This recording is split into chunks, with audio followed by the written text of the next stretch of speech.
If you've been doing everything to get someone back into your life, affirming, visualizing, even scripting, and it still feels like nothing is working, there's something really important you need to hear. The reason it hasn't worked isn't because you're not trying hard enough or because the technique is wrong. It's because the energy behind it is coming from lack. And when your energy is rooted in lack, even if you say all the right words or imagine all the right scenes, you're still pushing what you want further away. That might sound confusing, but it's actually really simple. Wanting someone so badly that it hurts is not love. It's fear. It's fear of being alone, fear of not being good enough, fear of not being chosen. And fear always creates more fear. That's why when your whole focus is on them and what they're doing or not doing, things either stay the same or get worse. Because what you're really doing is making your emotional peace, your sense of worth, and your identity depend on someone else coming back. That's a setup for disappointment every time. But here's the shift that changes everything. When you stop obsessing over the other person and start focusing on you, the entire game flips. When your attention turns inward and you begin to treat yourself like the one who matters most, your energy shifts from lack to love, from need to wholeness, from chasing to attracting. And when that shift happens, something strange and beautiful unfolds. The very people who once felt far away start to come closer, not because you forced anything, but because you stopped needing them to feel complete. You were never meant to chase someone in order to feel valuable. You were meant to remember your value first, and then let the world reflect that back to you. That means becoming the version of yourself who already feels chosen, already feels seen, already feels enough. It's not about faking confidence or pretending you don't care. It's about actually stepping into a place where you know you are the one worth having. From that place, you stop checking your phone every 5 minutes. You stop wondering if they'll come back, because the truth is, it doesn't even matter as much anymore. You're already standing on solid ground.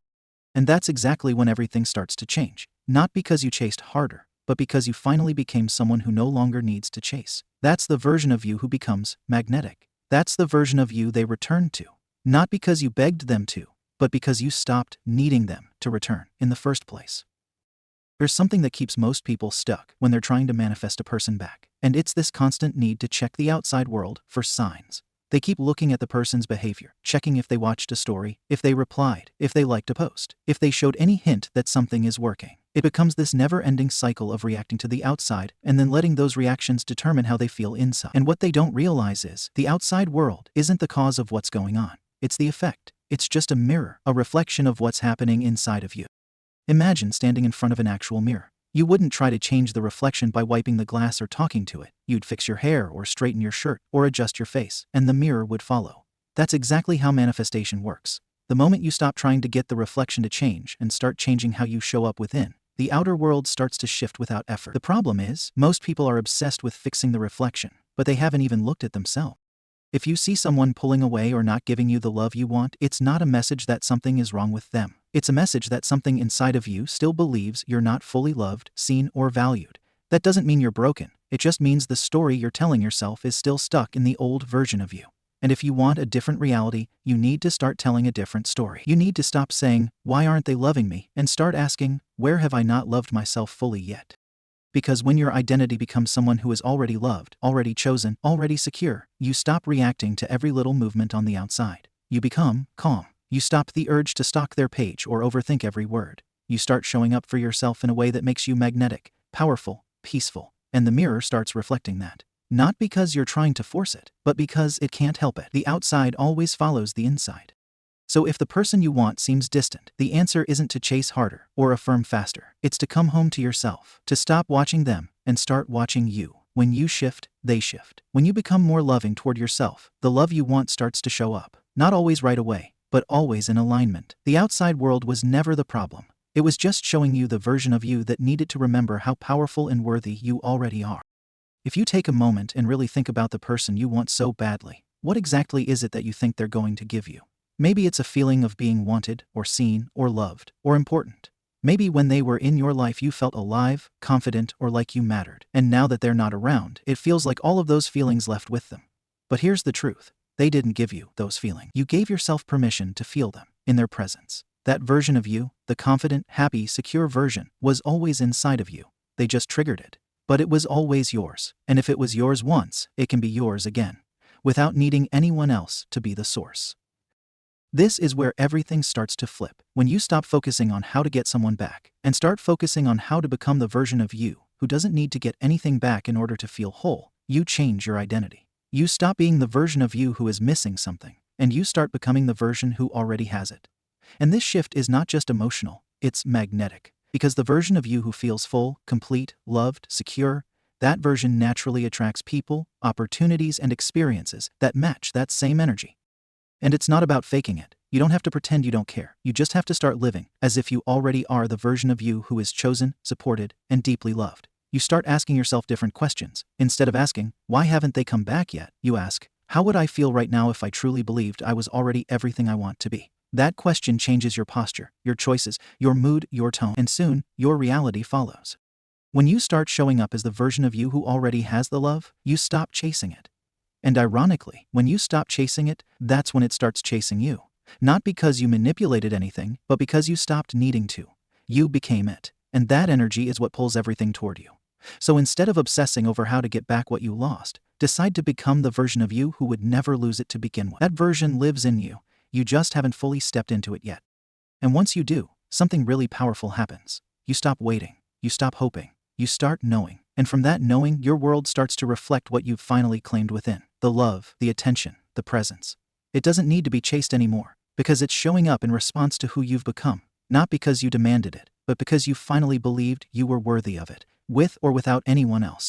It's easy to get caught in a loop where everything revolves around one person. Their actions, their words, their silence. It all starts to feel like it controls how you feel about yourself. And without even realizing it, you place them at the center of your emotional world. You begin thinking that their return will fix everything, that their love will finally prove your worth, that their attention will finally make you feel safe. But here's what really happens when you do that. You hand over your power. You take all the love, validation, and security that should be coming from within and place it in their hands, hoping they'll give it back to you. And that creates a dynamic that never works, because you've made your happiness dependent on someone who may not even realize they're holding that responsibility. The second you put someone on a pedestal, you lower yourself. You tell the universe, the mirror, and yourself that they matter more than you do. And even if you say affirmations or do all the right techniques, if deep down you believe they are the prize, and you are the one trying to win them back, your energy is off. You're operating from a place of lack, of unworthiness, of imbalance. And that inner imbalance reflects outward. It shows up as more waiting, more frustration, more disappointment. Not because you're doing something wrong, but because you've forgotten that the pedestal was always supposed to be yours. Loving someone doesn't mean abandoning yourself. Wanting someone doesn't mean ignoring your own value. If your love for yourself depends on their return, then it's not really love, it's attachment. And attachment always comes with fear. Fear of being alone, fear of not being good enough, fear of being forgotten. But when you flip that, when you start to see yourself as the one worth choosing, something incredible happens. You stop waiting for them to choose you. You start choosing yourself. And the second you do that, you begin to move differently. You start showing up as someone who matters. You speak with more confidence. You stop shrinking yourself to fit into someone else's expectations. You walk like someone who already knows their value. And that kind of energy is powerful. That kind of energy is what makes people stop and notice. Because when you reclaim your worth, the mirror reflects that. The person you thought you needed will begin to feel that shift. But by then you won't need them to complete you. You'll already feel whole. And that's what actually draws them in. Not desperation, not obsession, but wholeness. You no longer make their presence the proof of your value. You become the proof. And whether they come back or not, it doesn't define you. You define you. And when that becomes real, not just as a concept but as your truth, the pedestal disappears. Because now, you're standing tall where you've always belonged. There's one truth that keeps coming up again and again, and it's this. Your outer world is nothing more than a mirror reflecting what you believe to be true within. If you keep looking around and seeing distance, rejection, or silence, it's not because the world is against you. It's not because you've failed. It's because there's still a part of you that believes something is missing inside. And as long as you keep looking out there for someone else to come in and fix it, you'll always feel like you're waiting for something to change. But the mirror doesn't change first. You do. It never works the other way around. Trying to manifest a person back while holding on to the idea that their love is what will make you feel worthy is like staring into a mirror and waiting for it to smile before you do. It's backwards. The second you stop and realize that everything starts from within, everything begins to shift. When you change the way you see yourself, the way the world sees you changes automatically. When you stop needing the outside world to give you love, and you start giving that love to yourself, the mirror can finally reflect that same energy back to you. This is why it never works to obsess over the signs, the timing, or what someone is doing, because all of that is still pointing your focus outward. And manifestation doesn't live out there, it lives inside you. That's where everything begins. You can't control the reflection, but you can control how you show up. You can decide to show up as someone who knows they are already loved, already chosen, already enough. That version of you already exists. You just have to choose to step into it. And here's the real magic. When you do that, the person you were once chasing often returns. But they return not because you chased harder or said the perfect affirmation. They return because your energy shifted into knowing, into self-love, into wholeness. And that's what draws them in, not the need to be validated, but the power of someone who no longer needs to be. Someone who finally realized that love doesn't come from out there. It was never missing. It was just waiting for you to come back home to yourself. So the next time you catch yourself watching the mirror, waiting for something to shift, stop and turn your attention inward. Ask yourself, who am I being right now?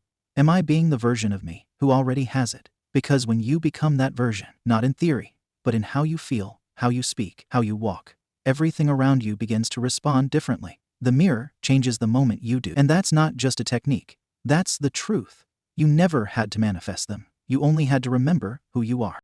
If this finally made something click for you, drop a comment below and type, "I choose myself first." Let the world and your mirror know that you're done chasing and you're ready to become.